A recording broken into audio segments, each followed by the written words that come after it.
The biggest mistake, the fire that exposed the flaw in the modern city, a gleaming monument to human achievement, constructed from steel, glass, and concrete. You sleep soundly at night believing you're protected.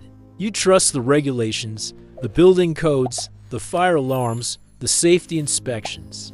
You believe the system works. Spoiler alert, that's a lie. A comfortable, convenient lie we tell ourselves to sleep better in our vertical coffins. In one of the most densely populated cities on planet Earth, a fire recently tore through multiple high-rise buildings in the Taipo district like a hungry demon. The death toll wasn't just staggering, it was preventable. The speed of the spread wasn't just terrifying, it was predicted. But nobody listened. Because nobody ever listens until the bodies start piling up. The official story you'll hear from the authorities? Oh, it's beautiful in its simplicity. A tragic accident. A short circuit. Nothing could have been done. Clean. Simple. Comfortable. That is the lie, the truth. The biggest mistake wasn't a short circuit. It wasn't bad luck. It wasn't an act of God. It was a systemic failure engineered into the very DNA of the modern hyperdense city. It was a catastrophic combination of regulatory negligence, corporate greed, inspection theater, and the stunning arrogance of people who thought they could cut corners without consequences. This is the story of the Hong Kong fire, the inferno that exposed the fatal flaw in our modern urban dream. Buckle up.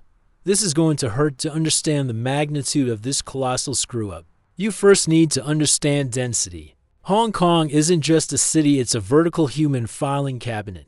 Buildings are crammed together so tightly they're practically holding hands. In some areas, high-rises are separated by mere feet. You could literally reach out your window and borrow a cup of sugar from your neighbor's apartment. In the next building, convenient for borrowing sugar, absolutely catastrophic for fire safety. This is the first fundamental flaw: fire transfer. When buildings are this close, fire doesn't need an invitation to jump from one structure to another. It just does. But wait, it gets better. Or worse, depending on whether you're an insurance adjuster or someone who actually lives there. The biggest mistake: the bamboo scaffolding. The fire was supercharged by ongoing renovation work. Now, in Hong Kong, bamboo scaffolding is still incredibly common. Why? Because it's cheap. It's fast to assemble. And it has that authentic traditional aesthetic tourists love photographing. It's also a giant, flammable ladder wrapped entirely around your building like a deadly cocoon. Bamboo, in case you're wondering, burns beautifully. Just beautifully. And then comes the corporate cherry on top of this flaming disaster cake. The construction firm involved was allegedly using materials that failed to meet even basic fire safety standards. Nets, tarps, plastic coverings, basically decorative kindling wrapped around a skyscraper. Why would they choose such materials? Because it's cheaper. That's it. That's the entire explanation. Human lives versus profit margins, and profit margins won the debate effortlessly. Residents had been complaining about this fire hazard for a full year. Not a week, not a month, a year. They reported the makeshift fire ladder wrapped around their homes. Their complaints were ignored, systematically, bureaucratically, efficiently ignored. And then there's the buildings themselves, many of them old, built before modern fire codes existed. But here's the fun twist: the law requires regular inspections and safety upgrades. Not as a suggestion, as a mandate, yet the very agencies responsible for ensuring compliance were treating that requirement the way most people treat treadmill warnings: technically important. Completely ignored.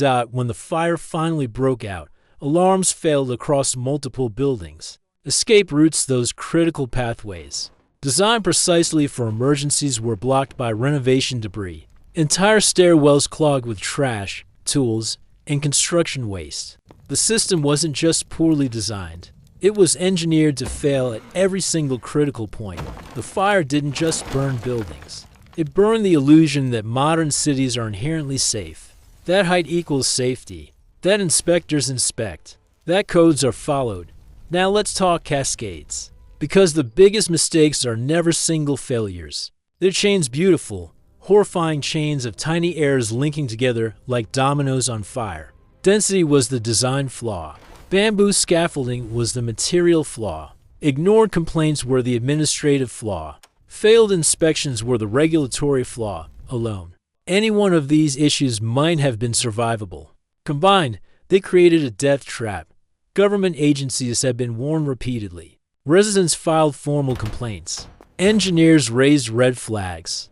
All the warnings were right there ignored, filed away, or dismissed. The people in charge didn't merely fail to prevent the disaster.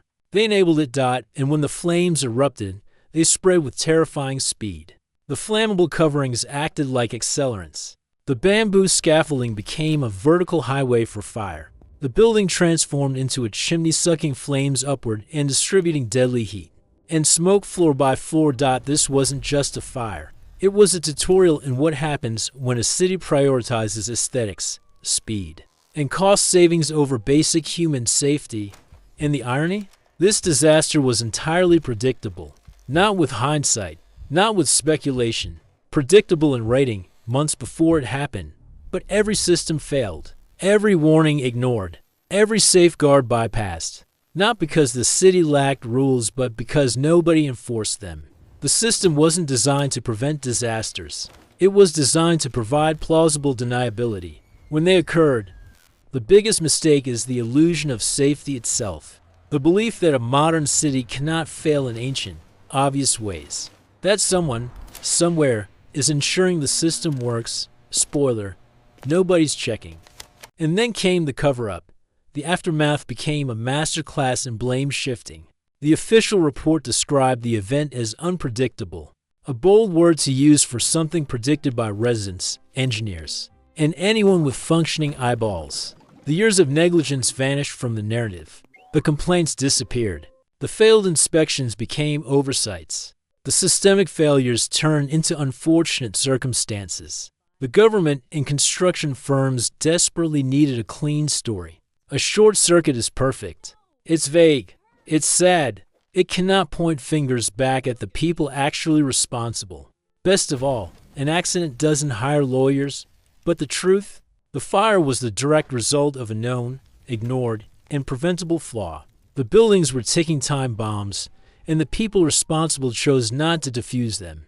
They gambled with lives and lost, yet the ones who paid the price were the residents, not the decision makers. The biggest mistake is always the same: profit over people. The decision to use cheap materials saved someone a bit of money. The cost: lives, families destroyed, a community devastated. But hey, at least the scaffolding budget stayed low. So what's the lesson? It's this: the most dangerous phrase in any safety system is "it's good enough." Because good enough kills. Good enough alarms fail. Good enough inspections don't happen. Good enough materials burn. Good enough regulations become words on paper instead of actual standards. The power to fix this broken system doesn't belong to corporations or politicians. If they cared, they would have fixed it decades ago. They will not change voluntarily. They will keep cutting corners until someone forces them to stop. That someone is you. Accountability doesn't happen by itself. Safety doesn't maintain itself. Systems don't magically improve. Change happens when people demand it, when the public refuses to accept convenient excuses, when we stop assuming someone else is keeping us safe. Because here's the truth: nobody is. The next time you look up at your city's skyline, those gleaming towers of steel and glass, remember this: safety isn't guaranteed by technology or height. Safety is guaranteed by people who give a damn. And right now, the people in charge have made it painfully clear that they don't. The biggest mistake is assuming someone else is looking out for you. Nobody is. Thanks for watching another uplifting tale of human incompetence. Don't forget to like, subscribe, and tell me in the comments, what's the next preventable disaster everyone can already see coming, but nobody's willing to stop? I'll be here, waiting for the next unpredictable tragedy that everyone predicted.